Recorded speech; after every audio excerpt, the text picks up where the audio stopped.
Bien-aimés frères et sœurs, vous connaîtrez la vérité et la vérité vous affranchira. Ça, c'est pas moi qui le dis, c'est la Bible qui le dit.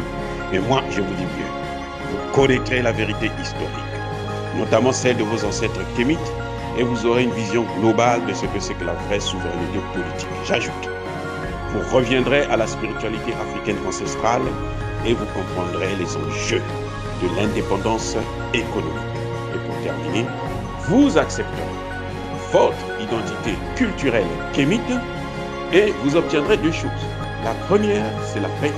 La seconde, c'est le développement, à une condition. L'unité de toute l'Afrique noire, l'unité de tous les Noirs du monde entier. Otep à tous, bienvenue sur la chaîne des panafricanistes par essence, par conviction et par excellence. Celle des citoyens kémites par nécessité et obligation de combat. Nous sommes une chaîne qui n'est guidée que par nos ancêtres et rien que par les ancêtres qui appartiennent à l'égrégore du monde noir. Par conséquent, nous ne croyons en aucun Dieu venu de l'étranger. Toutefois, cette vidéo n'est aucunement destinée à inciter à la haine ou à la violence, car nous menons un combat qui est d'abord et avant tout spirituel, ensuite il est politique, géopolitique et géostratégique. Contre l'impérialisme, le colonialisme, le néocolonialisme et l'endocolonial, qui sont tous des crimes contre l'humanité. Et nous menons ce combat sur la base du principe fondamental que nous avons hérité de nos ancêtres kémites, qui est celui de la Mahat, c'est-à-dire solidarité, vérité et justice. Vous êtes donc en droit de connaître la vérité et nous avons l'obligation de vous dire la vérité, rien que la vérité, afin que justice soit rendue au continent africain.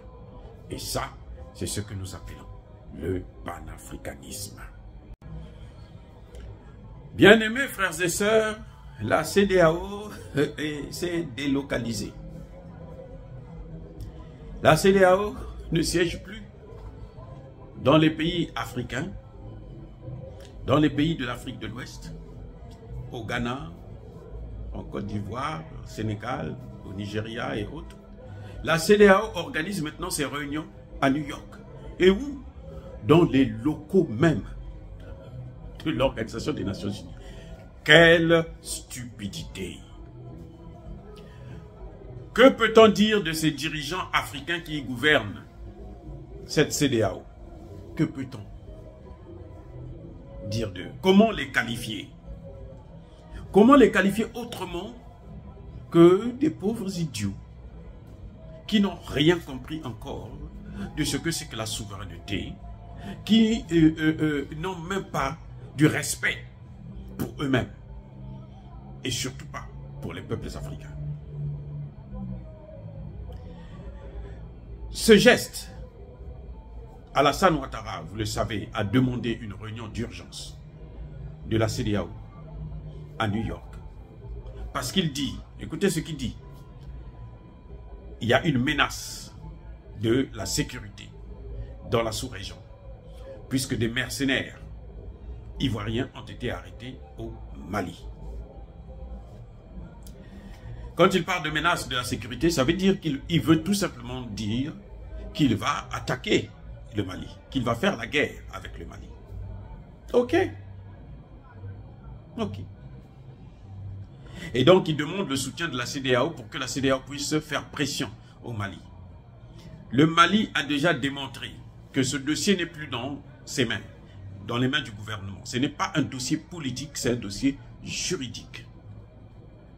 C'est-à-dire, il y a un juge qui a été saisi, qui doit trancher, qui doit écouter, qui doit savoir si ces gens sont coupables de troubles à l'ordre public, si ces gens sont coupables de tentative de coup d'État, si ces gens sont coupables, puisque on le sait aujourd'hui qu'ils ont, pour certains, voyagé, pour la plupart, avec des fausses identités, des faux passeports.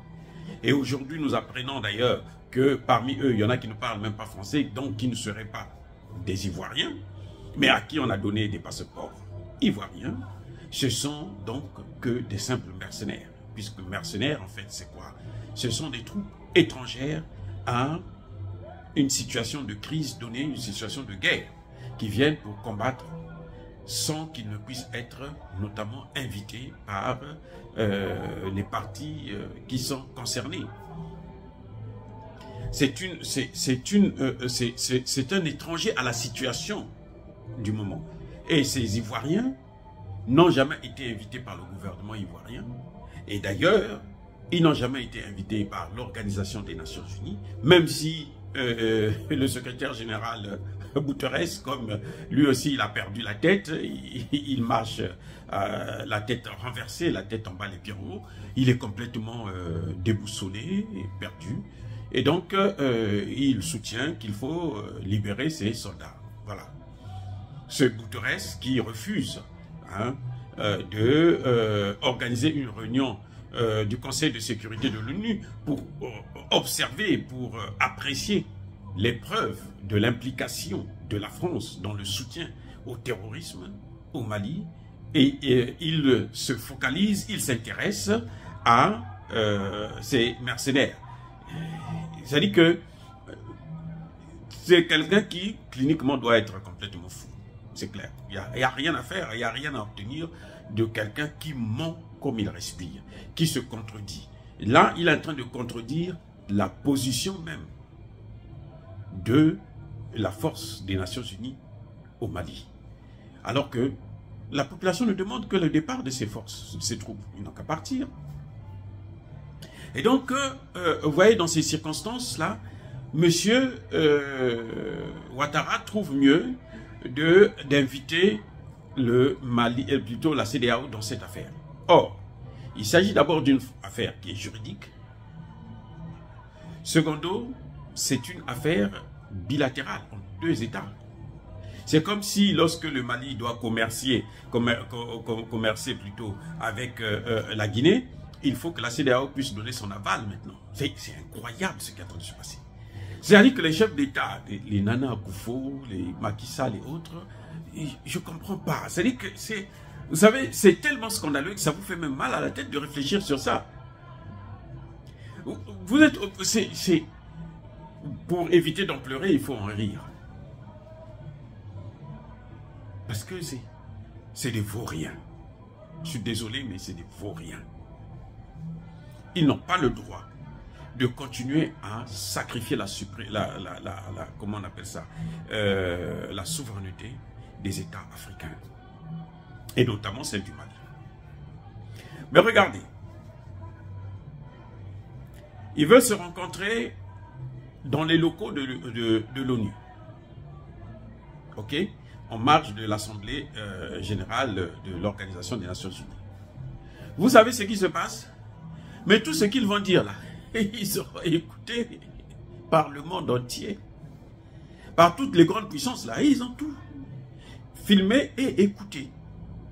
Or, entre frères, écoutez bien, entre frères, il y a ces choses qui se disent que l'autre, que le cousin, que l'ami n'est pas obligé d'entendre. Surtout lorsqu'il s'agit de règlement de conflits. Déjà, ils sont écoutés au Ghana, là, mais pire encore ici à New York. Quel est l'intérêt de demander au secrétaire général de l'ONU de faire pression sur le Mali? Mais ce secrétaire général de l'ONU, c'est quoi? C'est une marionnette ou quoi? Même s'il il a été placé là par les Occidentaux qui, bien entendu, se servent de lui, mais il devait être un peu plus discret, plus modéré dans ce... Parce que là, il montre que, en fait, il ne sert à rien. À rien du tout. À rien du tout. C'est un aventurier qui ne comprend même pas ce qu'il est en train de dire. Ce sont les Nations Unies qui ont nié que ces militaires, ces mercenaires étaient en mission, étaient venus dans le cadre de l'ONU. Les Nations Unies ont refusé. L'Allemagne s'est désolidarisée de Alassane Ouattara. Elle dit, ça ne me regarde pas, je ne suis pas impliqué dans ça. Maintenant, Guterres dit, il faut les libérer. Ça veut dire que Guterres dit, non, oh, ce que nous on avait dit là, c'est faux. Alors qu'il y a même un porte-parole, vous vous souvenez, le porte-parole, je pense, de la mission au Mali, qui avait été viré pour ça. Monsieur Guterres vient maintenant contredire tout ça. Mais il sort d'où ce type-là? même si il veut maintenir son poste au pouvoir, mais qu'il sache que le monde, dans cette ère du Verseau, n'est plus celui de l'ère du Poisson. Alassane Ouattara a une patate chaude dans les mains.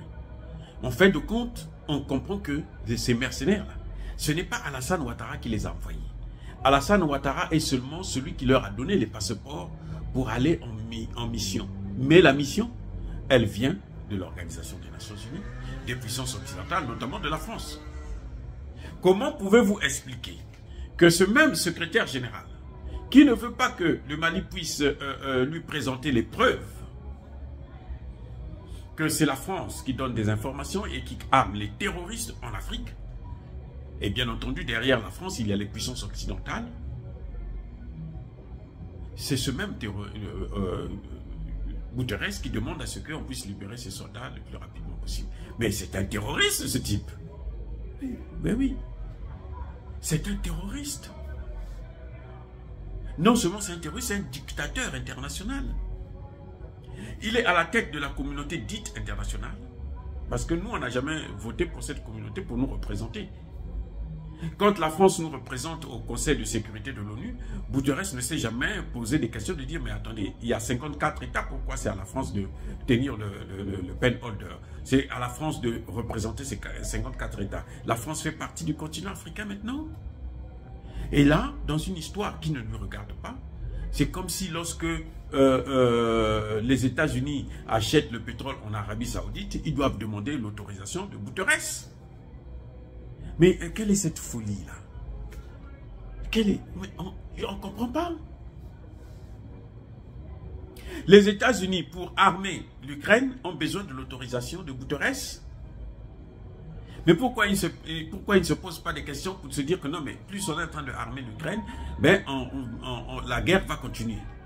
On s'éloigne de la solution diplomatique. Pourquoi ils ne posent pas ces questions? Il sort d'où ce type? J'aimerais bien comprendre, il sort d'où? Qu'est-ce qu'il a dans sa tête? Et Alassane Ouattara qui quitte avec les problèmes africains, qui veut venir les résoudre au niveau de la communauté internationale. Mais il n'a qu'à poser le problème au niveau du Conseil de sécurité de l'ONU et au niveau de l'Assemblée générale des Nations Unies. Ce serait bien, ce serait nettement mieux. Non, j'espère que le gouvernement malien ne va pas céder à ce chantage. Parce que tout ça, ce sont des éléments qui montrent que l'Occident, les pays de l'OTAN, et notamment la France, ce sont des terroristes. Ce sont des États voyous, ce sont des États mercenaires, ce sont des États monstres qui n'ont qu'un seul objectif, détruire l'Afrique et s'accaparer des matières premières africaines, comme ils l'ont toujours fait, en le démontrant, en la destruction de la Libye, et puis voilà maintenant qu'ils veulent s'accaparer du Sahel. Dire cela, c'est inciter à la haine ou à la violence, non. Nous rappelons à l'ordre, au chef d'État africain, de comprendre que les problèmes africains doivent avoir des solutions africaines, et ces solutions africaines ne s'obtiennent pas à l'étranger. Je ne pense pas que si vous avez un problème avec votre femme, vous allez aller dans la maison de votre voisin pour discuter avec elle de cette situation. Vous allez vous asseoir chez vous et entre vous pour pouvoir mettre de l'ordre dans votre famille. En tout cas, Yaba colère veille Yamaleb. Je dis encore une fois de plus, je persiste et je signe. Soyez bénis par le Dieu des Kémites. J'ai dit et j'assume.